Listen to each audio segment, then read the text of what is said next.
Saudação de paz para você, bem-vindos para mais um vídeo aqui no meu canal.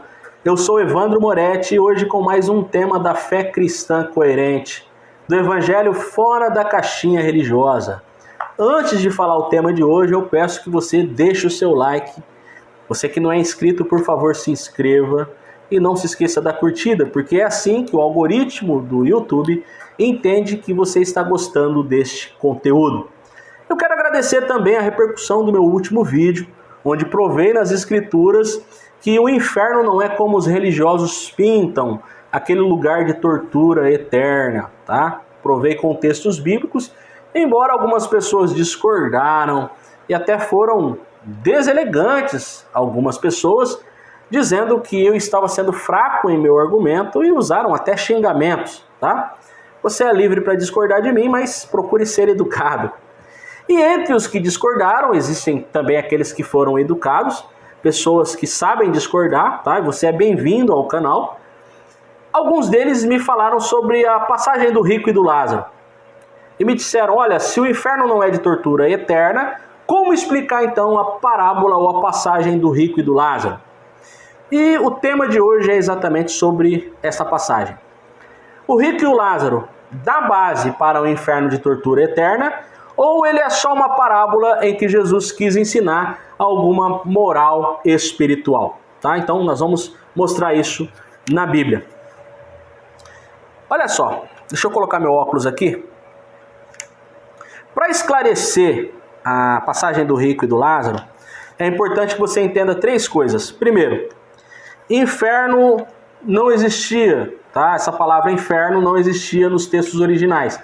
Foi inserida na tradução Vulgata Latina, que é a tradução do grego para o latim, por um homem chamado Jerônimo, a pedido de um papa, tá? Ele que fez essa tradução e ele inseriu a palavra infernos, tá? Então é uma palavra latina que significa profundezas, lugares inferiores, porque antes não existia essa palavra. Só existia Sheol e depois Hades, tá? Sheol no hebraico e depois na Septuaginta, que é a tradução do hebraico para o grego, inseriram a palavra Hades. Então a primeira coisa que você precisa entender. E se você acha que os meus argumentos são fracos, por que você então não estuda sobre o que alguns teólogos reformados sinceros acham sobre o tema? Eu posso citar um deles para você aqui, como Herman Bavinck, tá? Herman Bavinck, ele citou, tá, no seu livro. Até vou mostrar aqui para você aqui, ó, caso alguém queira ler e tirar suas conclusões. Bavinck, ele no seu livro Dogmática Reformada, um livro da cultura cristã de 190 páginas, tá? Ele disse que o conceito de inferno com tortura eterna não tem fundamento. Mas os religiosos acham fundamento. Fazer o quê, né? Essa é a primeira coisa que você precisa entender. A palavra inferno não existe nos originais. Segunda coisa, nem na mente de Deus passou, nem pela cabeça de Deus passou algum dia a ideia de torturar e queimar pessoas. Vamos ao texto. Jeremias capítulo 7, versículo 30 e 31. Olha o que diz. Porque os filhos de Judá fizeram o que era mal aos meus olhos, diz o Senhor. Puseram as suas abominações na casa que se chama pelo meu nome, para a contaminarem. Edificaram os altos de Tofete, que está no vale de Inom, para queimarem no fogo a seus filhos e suas filhas, o que eu nunca ordenei e nem nunca me veio à mente.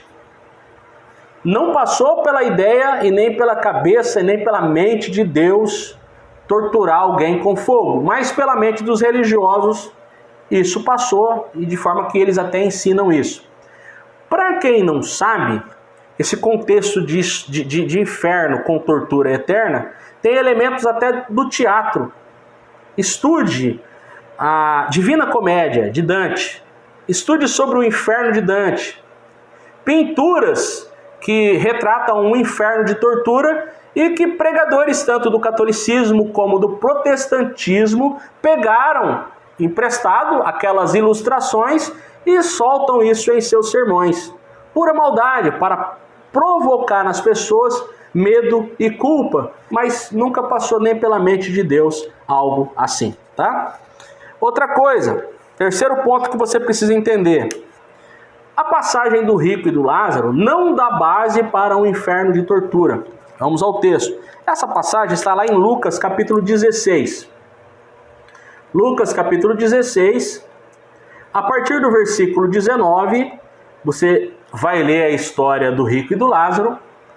Essa história diz que havia um homem rico, esse homem rico morreu, havia um mendigo, esse mendigo também morreu.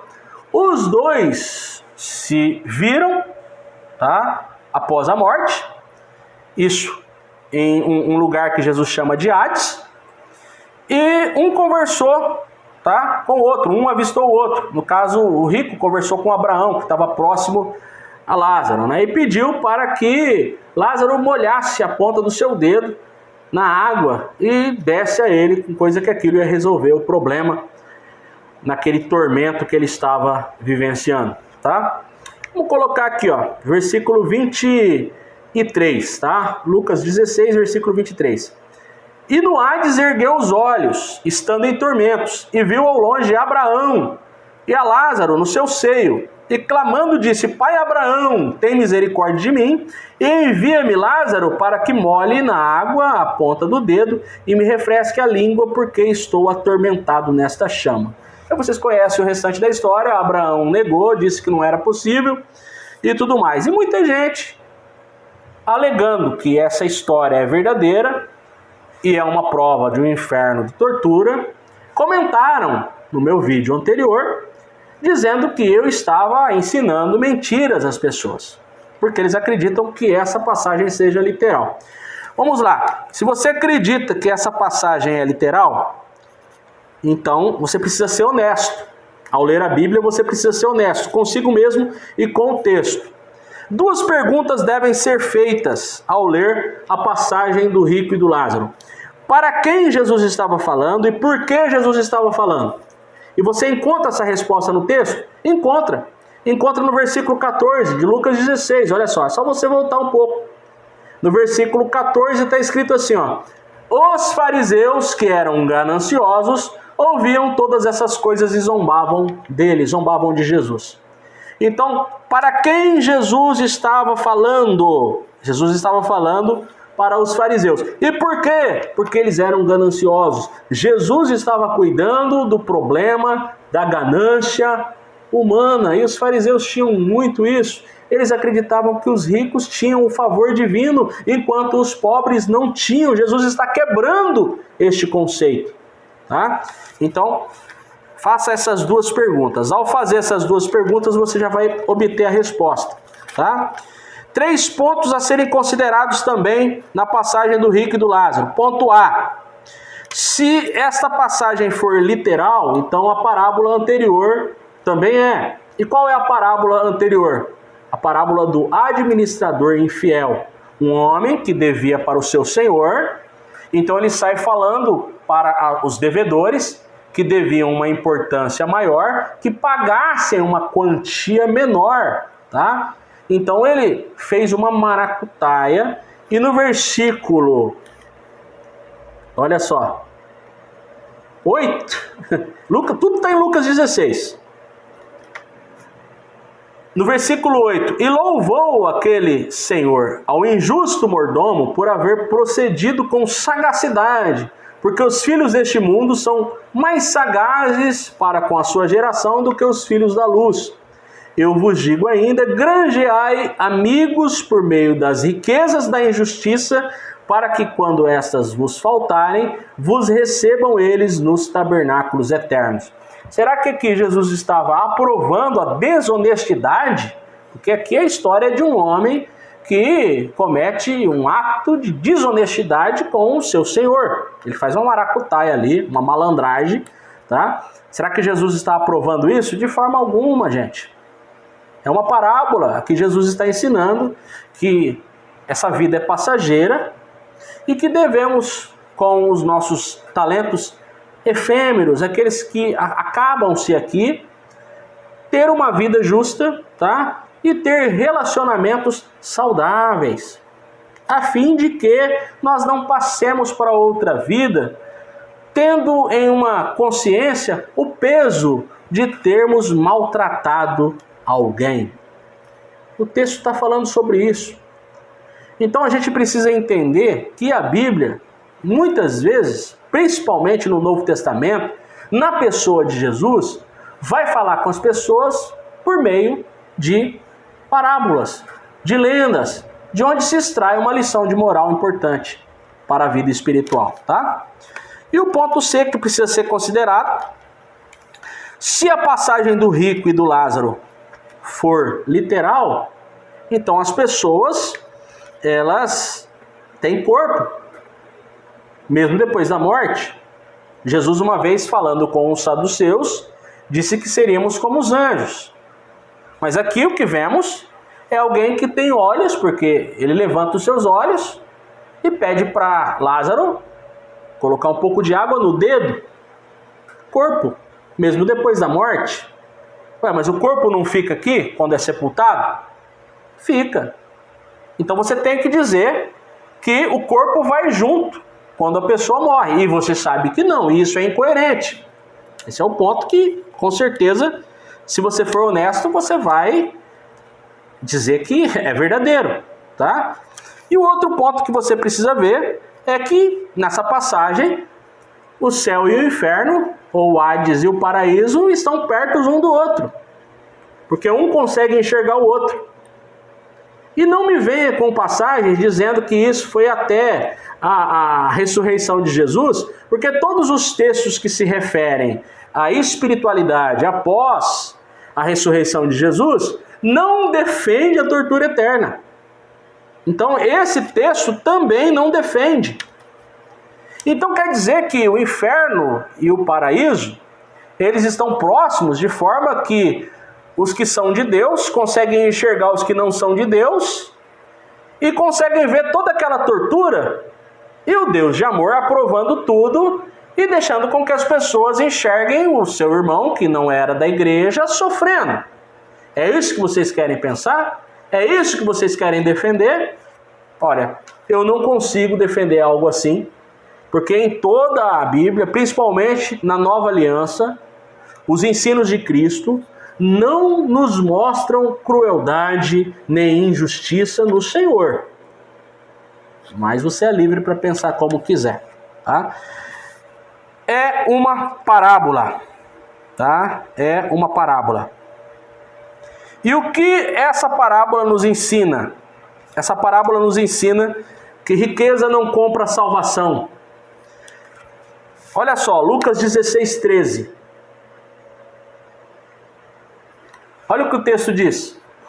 Nenhum servo pode servir dois senhores, porque ou há de odiar a um e amar ao outro, ou há de dedicar-se a um e desprezar o outro. Não podeis servir a Deus e às riquezas. Jesus está corrigindo um grave problema humano, e ali tinha uma galera que tinha isso e se apegava demais às riquezas, que eram os fariseus. Ele está mostrando que riqueza, bens materiais, não compram a salvação. E há um problema muito grave hoje na igreja atual, que é a tal da teologia da prosperidade, em que fazem exatamente o mesmo que os fariseus faziam. E nas entrelinhas ensinando que um pobre não tem o favor divino, enquanto o rico está de vento em popa em sua vida, com todas as bênçãos, ou seja, a bênção plena de Deus em sua vida. Só que a teologia da prosperidade não encontra base em textos como esse que eu acabei de ler. Você não precisa temer ficar rico, e você pode sim melhorar o seu patrimônio, você pode sim ser uma pessoa dos negócios, desde que você não deixe isso mudar você para pior e tornar você uma pessoa avarenta. Deus não é contra as pessoas ricas. Deus é contra pessoas que se tornam avarentas. Tá? O Evangelho é contra pessoas que se tornam avarentas. Tá? Lucas 12:15, vamos lá. Diz assim: E disse ao povo: Acautelai-vos e guardai-vos de toda espécie de cobiça, porque a vida do homem não consiste na abundância das coisas que possui. O contexto do Evangelho mostra Jesus ensinando as pessoas a não se apegarem às riquezas de tal modo que piore como pessoa. O problema não é você se tornar rico, o problema é a riqueza ser o seu senhor. Se você for um bom administrador dos seus bens, e isso não piore você, muito pelo contrário, isso te melhore, não há problema nenhum. Mas, se a riqueza se tornar o seu Deus, aí você está com um grave problema. E era isso que Jesus estava ensinando. Porque os fariseus e outras pessoas que de repente estavam ali ouvindo Jesus, tinham no coração que a riqueza era o ponto central da existência humana. E não é. Tá? Então é isso. Eu agradeço você por sua atenção. Mostramos aqui que a passagem do rico e do Lázaro, ela é uma parábola e não uma história real. E não dá base para o inferno de tortura. Mas se você quer aprender mais, eu vou manter o link aqui. Você que quer receber o estudo completo dos textos que a Bíblia diz que o inferno, na verdade, é a morte, é deixar de existir. Entre em contato conosco, vai ser um prazer atender você. E se você quiser aprender ainda mais, faça o curso de desintoxicação religiosa, você não vai se arrepender. Um grande abraço.